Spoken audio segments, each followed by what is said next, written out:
Ito ngayon ay ating itutuloy lang po yung, kung nakikita nyo dyan, no, yung Joy in the Ministry, yung title po ng ating naputol na serye sa libro po ng Pilipos na sinulat po ni Pablo. Bali, in ano lang po, in review, sa review natin, ay kung mababasa po natin yung buong yan, no, isang paragraph po yung ating pinag-aaralan mula verse 12 hanggang verse 26. So, mahaba po yan at dyan po sa sinabi ni Pablo dyan, meron po tayong apat na nakita. Meron tayong apat na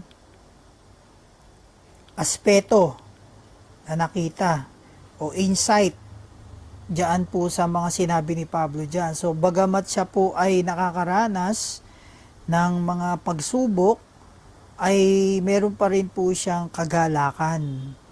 So I hope natatandaan nyo pa, no? Kasi kung re-review natin yan mula dun sa una, baka abutin tayo ng alas 2 ng hapon. So I hope natatandaan nyo pa, no, na sa kabila po ng mga nararanasan ni Pablo na pagsubok, siya po ay nakakulong ngayon. Noon sa Roma ay yung mga kapatira po sa Pilipos ay nag-aalala po sa kanya. Pero ang sabi ni Pablo, bagamat siya po ay nakakulong, nandun din po pala yung kanyang kagalakan. So, nagagalak po siya dahil bagamat siya po ay nakakulong, meron pong apat na insight tayo makikita dito sa mga sinabi niya. Una, sa verse 12 to 14, sabi niya doon, meron, kahit na po siya ay nakakulong, ay meron po siyang kagalakan dahil kahit na meron po siyang mga pagsubok na nararanasan, siya po ay nagagalak. Bakit? Kasi po, ang ebanghelyo ay patuloy po na lumalago. Kasi ano yung sabi niya, ang sabi niya sa verse 12, nais ko malaman niyo mga kapatid na ang lahat ng nangyari sa akin ay nakatulong pa sa paglaganap ng magandang balita o nakatulong pa daw yun nangyari sa kanya. Bakit? Kasi po, ito po ay nashare niya yung mga nasa loob ng kulungan. Kasi yung mga bantay niya, ano sabi niya doon? Sapagkat alam na ng lahat ng gwardya sa palasyo at ng iba pang naririto na nabilanggo ako dahil sa pagsunod kay Kristo. So napangaral po niya ang ebanghelyo sa labas po ng simbahan. Ano pa? Nakatulong din po ito para sa mga kapatiran na patuloy na maging masigasig sa pagbabahagi ng salita ng Diyos. Kasi sabi niya sa verse 14, dahil din sa pagkakabilanggo ko, lalo pang tumibay ang pananampalataya ng karamihan sa ating mga kapatid sa Panginoon at lalo rin silang tumapang sa pagpapahayag ng magandang balita. So dalawa po yun, inside and outside the church ay nakatulong po yung pagkakabilanggo ni Pablo dahil pagbahagi siya ng mga salita ng Diyos sa mga unbelievers. At the same time, yung mga believers po ay lalo naging matapang sa pagbabahagi ng salita ng Diyos. So kahit na po siya ay may problema o nakakulong, nandun din po yung kanyang kagalakan dahil ang salita ng Diyos ay patuloy na lumalaganap. Ano pa?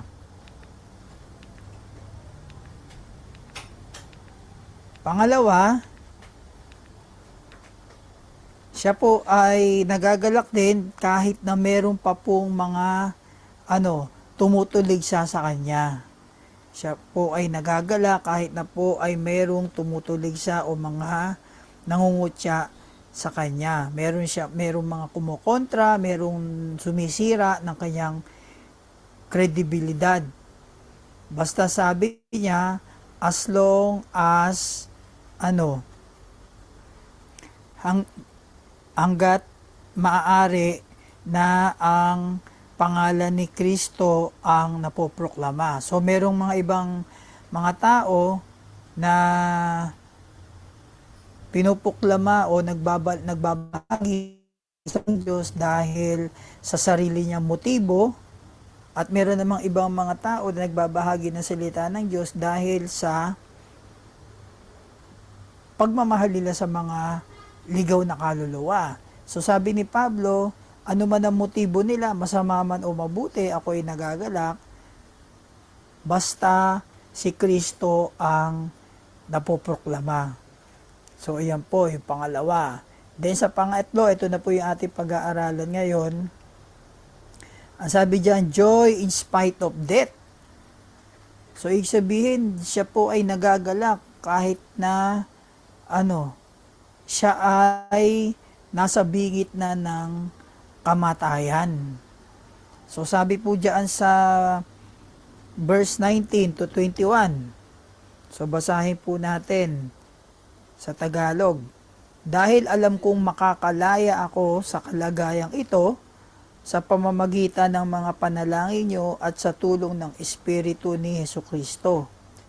Malaki ang hangarin at pag-asa ko na hindi ako mapapahiya, kundi tulad ng dati magkakaroon ako ng lakas ng loob upang sa pamamagitan ng buhay o kamatayan ko ay maparangalan si Kristo.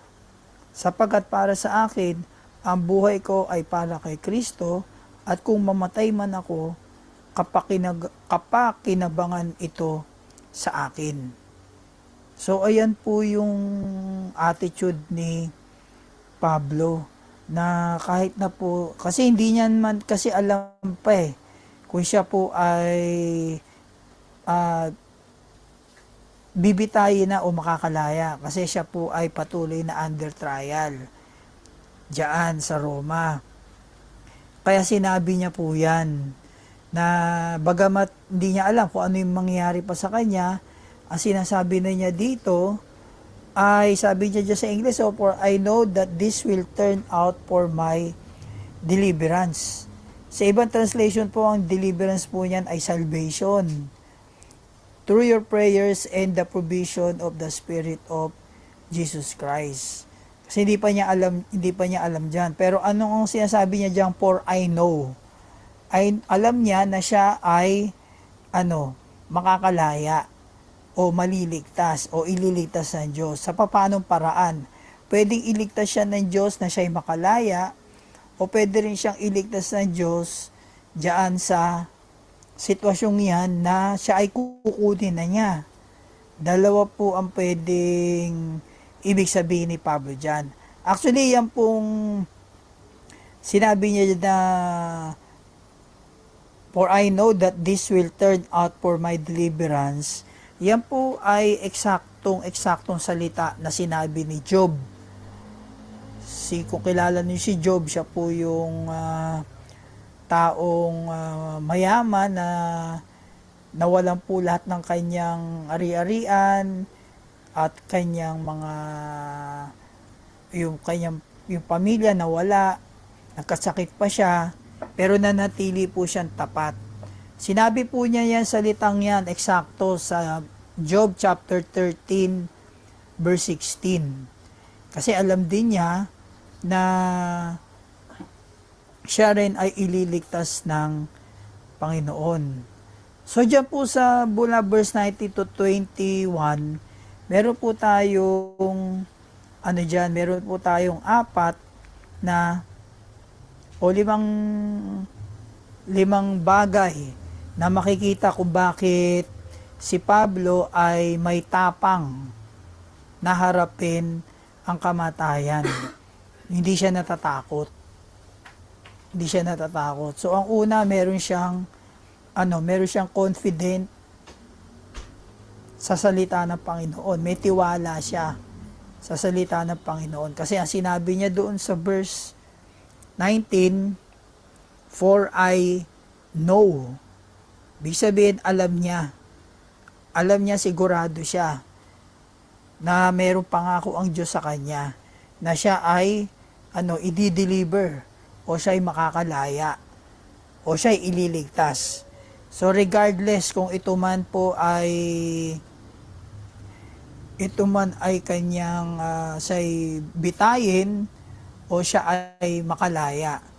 So meron siyang tiwala sa salita ng Diyos. Pangalawa, meron siyang tiwala sa mga panalangin ng mga kapatiran. So sabi niya, dahil alam ko makakalaya ako sa kalagayang ito sa pamamagitan ng mga panalangin nyo. Meron siyang tiwala sa mga panalangin. Actually, yun nga po ang sinasabi niya na sa mga iba pang mga librong sinulat niya ay sinasabi niya na siya'y ipanalangin. Maging sa mga taga-Epeso, sa Korinto, sa Galacia, yan po yung mga, sa Colosas, yan po yung mga sinasabi niya na ipanalangin. Ipanalangin nyo yung mga kapatiran, ako ipanalangin nyo ako, yun po. Parang ako, di ba, patuloy na pinagpe-pray nyo ako dahil yung sa kondisyon ko, kaya't ako'y nananampalataya sa Panginoon na meron akong tiwala na dinidinggin niya o dinididig niya yung mga panalangin ng bawat isa sa atin. Pangatlo, confident in the provision of the Spirit. Ito po ay naniniwala siya na ang banal na Espiritu ang kanyang kasama. So, ang prutas po ng banal na Espiritu, love, joy, peace, patience, kindness, goodness, gentleness, faithfulness, at self-control. Naniniwala siya na hindi siya iniiwan ng banal na Espiritu. Hindi siya iniiwan sa kabila ng mga nangyari sa kanya, ay patuloy na pinapalakas siya. Kasi, yung unang trial niya ay sabi ni Pablo kay Timothy nung sulat niya na iniwanan siya ng mga kapatiran. Pero ang Panginoon, siya ang nagbibigay sa kanya o siya ang nagbigay sa kanya ng kalakasan na tumayo at hindi siya ma-discourage. Kaya siya po ay nagtitiwala na ang banal na Espiritu ang patuloy na magpapalakas po sa kanya. Pang-apat, meron siyang confident o meron siyang tiwala sa pangako ng Panginoong Hesus. Sabi niya sa verse 20, malaki ang hangarin at pag-asa ko na hindi ako mapapahiya. Kundi tulad ng dati, magkakaroon ako ng lakas ng loob upang sa pamamagitan ng buhay o kamatayan ko ay maparangalan si Kristo. Sapagkat para sa akin, ang buhay ko ay para kay Kristo. At kung mamatay man ako, pakinabangan ito sa akin. Alam niya po yung mga pangako ng Panginoong Jesus sa buhay niya. Kaya sinasabi niya po yan. Kaya kahit na po siya ay mamatay, alam niya na meron siyang buhay na walang hanggan na matatanggap. Alam niya na siya ay merong reward na matatanggap. Alam po niya yung mga pangako ng Panginoong Jesus. Ganun din po sa atin, mga kapatid. Yan pong apat na mga bagay na yan ay kapag ka po tayo ay kuminsan, di ba? Yung lalo na ngayon, kahit ay tanong mo, maraming tao na sinasabi takot silang mamatay. Takot mamatay kasi hindi alam kung saan pupunta. Pero sa atin, I hope na lahat tayo, hindi tayo takot mamatay. Kasi diyan sa 5 aspeto na yan, o sa 5 bagay na yan, kung yan po ay meron tayong tiwala sa Diyos, ay lahat po yan ay magiging buhay po sa atin. Kaya hindi po tayo matatakot na mamatay. Meron tayo, nagtitiwala tayo sa salita ng Diyos, titiwala tayo sa mga panalangin ng mga kapatiran, nagtitiwala tayo na hindi tayo iiwan ng Diyos, yung banal na Espiritu ay nasa atin, sumasa atin. Siya ang magpapalakas sa atin. Kasi sabi po ng Panginoon, di ba, sabi sa Hebreo, hindi ko kayo iiwan at pababayaan. Pang-apat, meron po tayong mga kung alam natin yung mga pangako ng Panginoong Hesus sa atin, di ba? Na kapag tayo ay nawala na rito, meron tayong buhay na walang hanggan na matatanggap. At hindi lang yon, marami pa pong hindi lang po buhay na walang hanggan. Magkakaroon pa tayo ng glorified body. Hindi na tayo magkakasakit. Wala na pong gout, wala na pong rayuma, wala nang high blood, diba? Wala nang diabetes, wala na pong mga ganyan. So marami pa po mga promise at pangako ng bibigay ng Panginoon po sa atin. Panglima, sabi ni Pablo, meron po siyang tiwala sa plano ng Diyos. So lahat po tayo ay ganun din. Ang Diyos po ay mayroong plano sa atin. Alam na ng Diyos kung ano mangyayari kay Pablo. Hindi na po niya kailangan tanungin yun. Maski po sa buhay natin, ang Diyos po ay may plano na sa atin sapagkat bago pa lang po tayo pinanganak, ay alam na ng Diyos kung ano mangyayari sa buhay natin. Kung kailan tayo mamamatay, kung sino mapapangasawa natin, ano magiging trabaho natin. Kasi po ang Diyos ay siya po ay all-knowing. Alam po niya lahat. Hindi na po siya kailangang turuan. Hindi niya kailangan mag-aral dahil alam na po niya ang lahat ng bagay. Kaya nga po merong tayong pinag-aaralan sa Bible study, yung mga attributes ng Panginoon, yung mga katangian niya.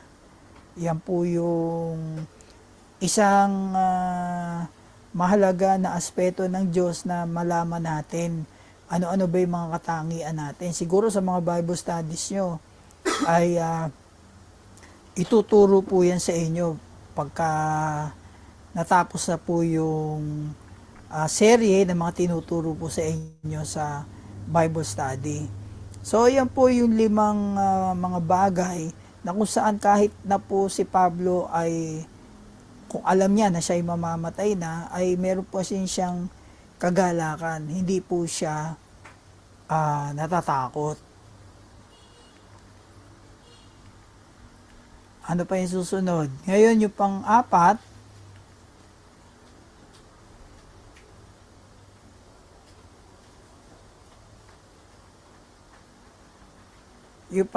po ay, wala na dyan. Yung pang-apat po ay, joy in spite of the flesh. Kasi yung una po, yan po, joy in spite of the, teka, ulitin natin joy in spite of death ay kahit na siya ay mamatay, basta si Kristo ay mag-glorify o maluwalhati.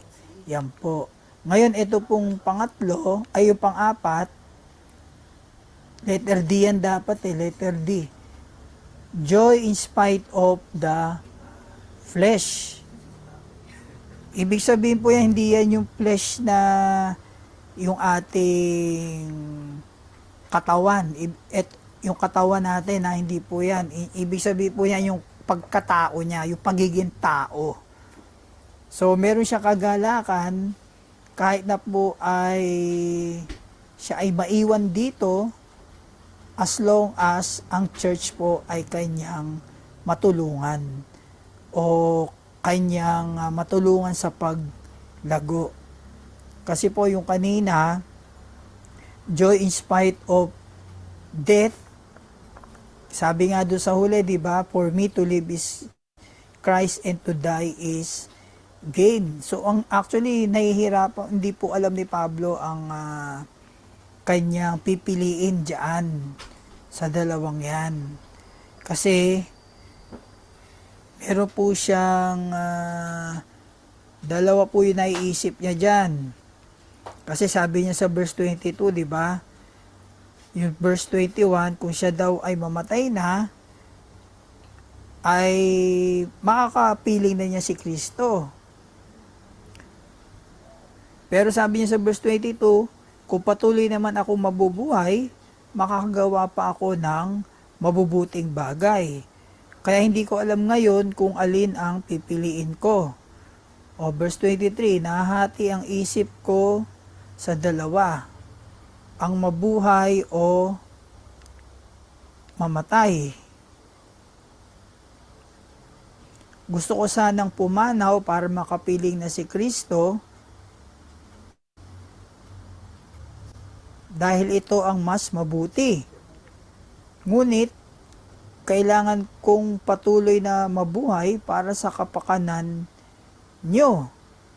Dahil dito, natitiyak kong mabubuhay pa ako at makakasama nyo upang matulungan kayong lumago at maging maligaya sa pananampalataya. At kapag nakabalik na ako sa inyo, lalo pa kayo magkaroon ng dahilan upang purihin si Kristo Jesus.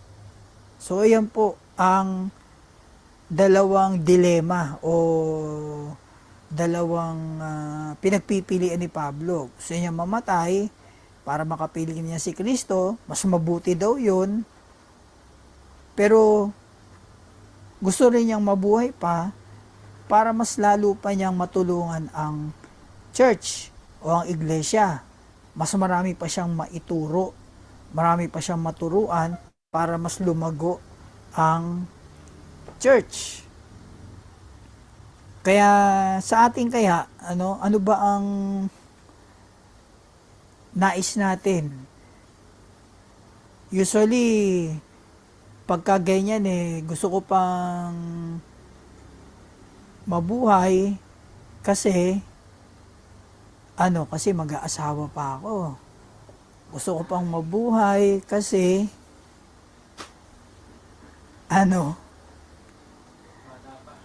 bata pa ako.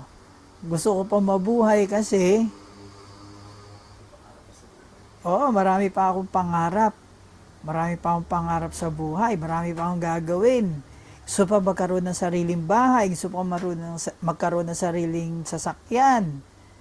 Diba? Gusto ko yumaman pa. Dumami pera ko. So marami tayong gusto.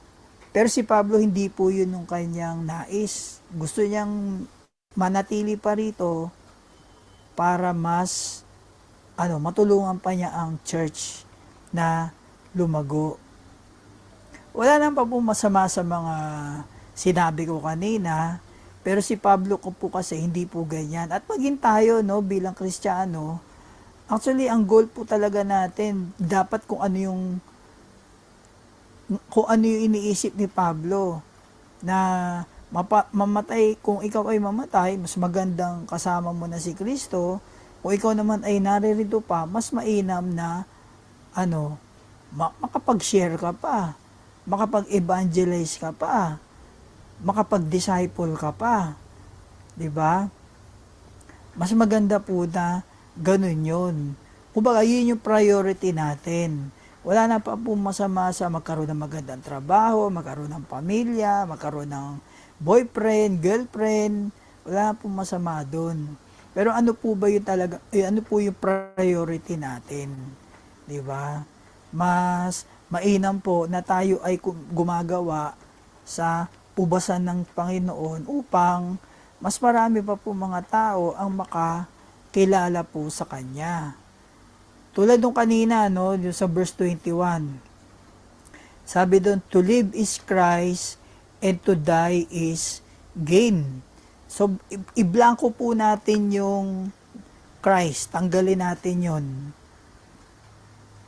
Halimbawa, to live is ano, kung magkaroon ka man ng magandang trabaho, pag namatay ka, gain ba yun? Hindi, lost yun. Kung ikaw man ay magkaroon ng ano, ng yaman, pero pag ikaw ay namatay, lost din yun. Kasi hindi mo naman, lahat po ng mga ano natin dito, lahat ng mga material na bagay ay ano, hindi po natin madadala yan sa hukay. Gaya nga po na sinabi ni Pablo kay Timoteo na ano, tayo ay pinanganak na wala tayong dala dito sa mundo. Kaya pag tayo namatay, pa tayo lumisan dito sa mundo, wala rin tayong dadalin. So yung kaluluwa lang din po natin. Kasi nga, mga material na bagay po lahat yan. So ang mahalaga po sa atin ngayon, bilang mga Kristiyano, bilang mga anak ng Diyos, ay yung priority po natin na tayo makapagbahagi ng salita ng Diyos. Maging yung buhay natin, maging testimony. Kahit na po yung buhay natin ay maging makita ng iba na, uy, parang iba ang ginagawa nito Di ito yung integridad po natin bilang Kristiyano, yan po yung ating pangalagaan. Kasi po, sa panahon ngayon, kahit po nagbahagi ka na ng salita ng Diyos, kumisan hindi ayaw nilang maniwala sa iyo kasi nakikita nila yung buhay natin ay iba doon sa mga lumalabas sa bibig natin, doon sa mga sinasabi natin tungkol sa Diyos. 'Di ba? Sabi nga, walk your talk. Kung ano yung sinasabi mo, kung ano yung pinapangaral mo, ipamuhay mo. Paano kung taliwas? Kaya mahirap po, 'di ba? Kaya si Pablo, kahit na po ay bagamat siya ay nakakulong, sabi niya, mainam din na siya ay hindi pa rin kunin ng Diyos kasi nga marami pa siyang magagawa na mabuti. Marami pa siyang mababahagingan na salita ng Diyos. Marami pa siyang madidisciple, marami pa siyang matuturuan. Kaya nagkaroon po siya diyan ng dalawang pagpipilian, 'di ba? Na gusto niyang umalis na, pero at the same time ayaw pa rin niya. Kasi nga ang hirap, no? Kasi kung kayo tatanungin, bigyan kayo ng 5 minuto, papiliin kayo kung ano doon sa dalawa ang gusto nyo. Actually, mahirap. Lalo na kung ikaw ay talagang nagpupursige na mangaral, mag-share, di ba? Mag-evangelize. Lalo na kung yung mga pamilya mo hindi pa nakakilala sa Diyos. Mahirap pong mamili.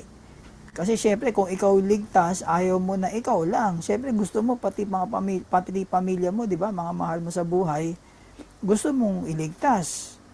Gusto mong maligtas pala. Gusto mong maligtas. Gusto mong makakilala kay Jesus.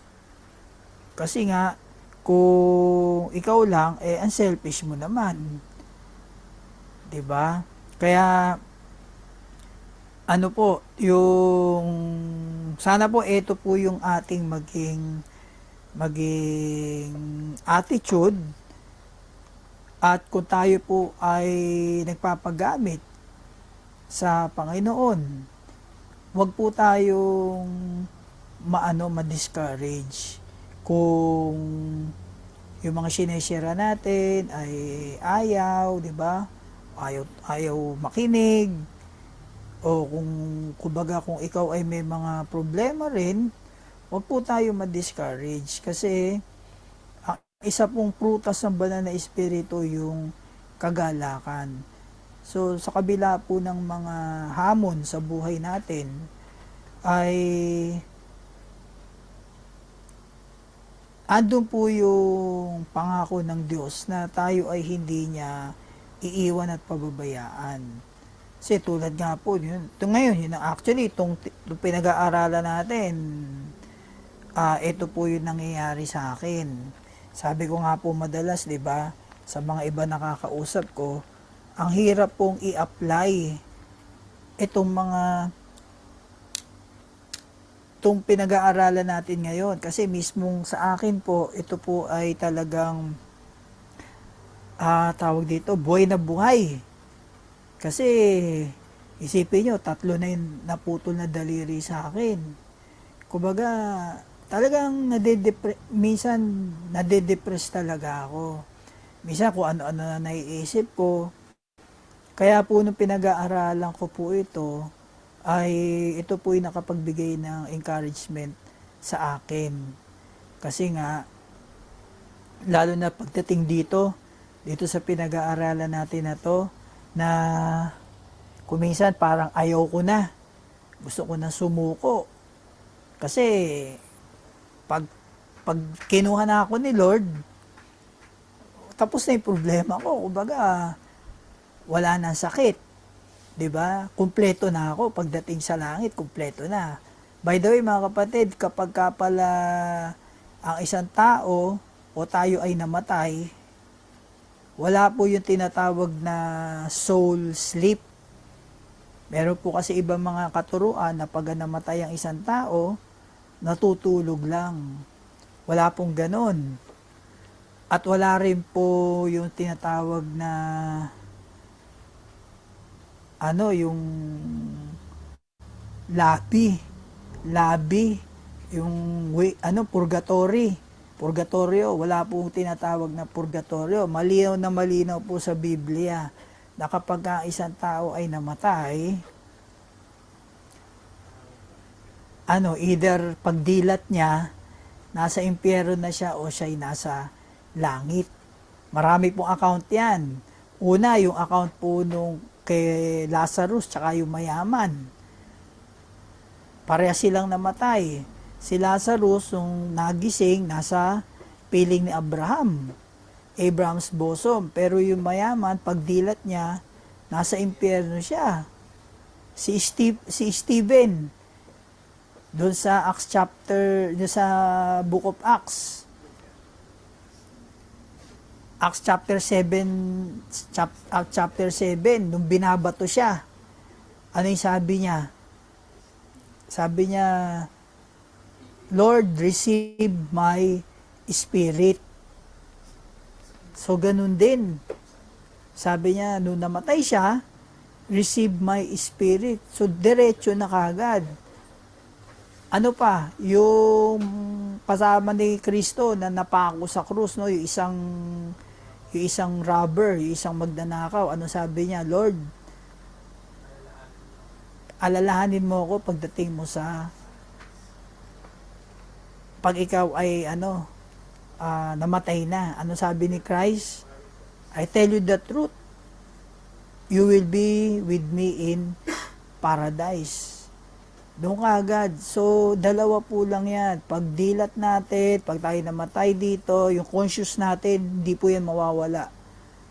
Buhay po yan. Kaya pag dilat mo, either nasa impyerno ka o nasa langit. Di syempre, mas maganda na nasa langit ka, di ba?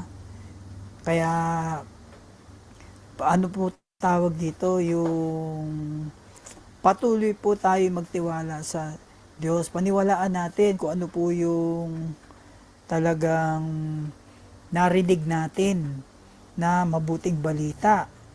Ano po ba yun? Na si Kristo ay Diyos, siya ay namatay, nilibing, nabuhay muli. At yung dugo niya, yan po ang luminis sa ating mga kasalanan. Yun lang po yung kailangan nating gawin. Maniwala tayo doon sa tinapos na gawa ni Kristo. Kasi lahat ng tao naniniwala naman kay Kristo eh.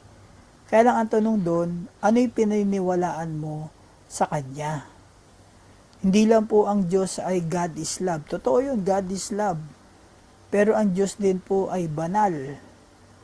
Ang Diyos din po ay just, yung makatarungan siya. 'Di ba? So may biyaya rin po ang Panginoon.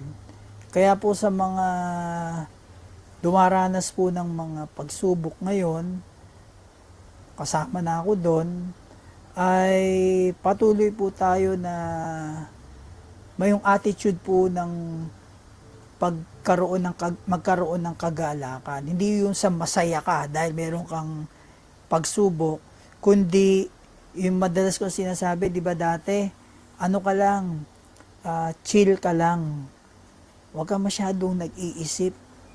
Basta lahat po ng mga nangyari sa ating buhay, alam na po ng Diyos yan.